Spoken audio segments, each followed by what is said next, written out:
සුබ දවසක් ඔයාලා හැමෝටම.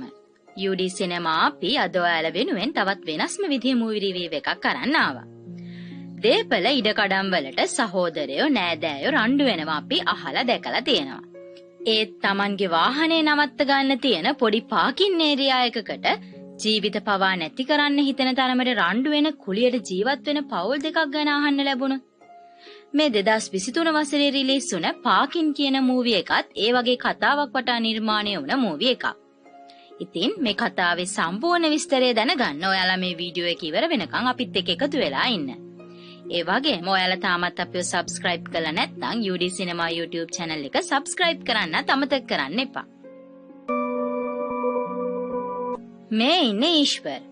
ඊශ්වර්ගේ බිරිඳ ආතිකා. මේ දෙන්න පදිංචියට යන්න කුලියට ගෙදරක් හොයනවා. දවසක් ඊශ්වර් එක ගෙදරක කුලියට දෙන්න තියෙන උඩ තට්ටුවක් බලන්න යනවා. මේ ගෙදරට ඊශ්වර් වගේම ආතිකත් කැමති වෙනවා. ඒ ගෙදර පහළ තට්ටුවේ තවත් පවුලක් ඉන්නවා.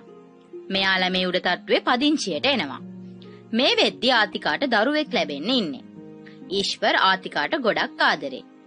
එයා ආතිකාව ගොඩක් හොඳින් බලා ගන්නවා. මෙයාලා ගේ පිළිවෙලක් කරගන්න කලින් පහළ තට්ටුවේ ඉන්න අයව මුණ ගැහෙන්න යනවා. පහළ තට්ටුවේ ඉන්නේ රජයේ සේවකයෙක්ගේ පවුලක්. එයාගේ නම ඉලම් පරුති. එයාගේ ගෙදර ඉන්නේ ඉලම් පරුති, එයාගේ බින්ද සෙල්වි, එයාලගේ දුව අපර්ණයි. මෙයාලා මෙහෙට එද්දිත් ඉලම් පරුති පරණ රේඩියෝ එකක් හදන ගමන් ඉන්නේ. ඉලම් පරුති එයාගේ පවුලේ අයයි මේ දෙන්නව හරිම සතුටින් පිළිගන්නවා. ඉලම් පරුතිගේ පවුල මෙහෙට ඇවිත් අවුරුදු 10කට වැඩි. ඉලම් පරුතිගේ බිරිඳ ආතිකාට කියනවා ඉලම් පරුති කොච්චර ඉහළ නිලධාරියෙක් වුණත් පුදුම ලෝභකමක් තියෙන්නේ පරණ කැඩිච්ච දේවල් විකුණලා අලුත් බඩු ගන්නේ නැතුව ගෙදර ඉන්න දවසට ඒව හද ඉන්නවා කියලා. ඉලම් පරුති රජයේ ආයතනයක විධායක නිලධාරියෙක්. ඉලම් පරුති අවුරුදු 35ක රාජ්‍ය සේවය අවසන් කරන ලබන අවුරුද්දේ විශ්‍රාම යන්න ඉන්නේ.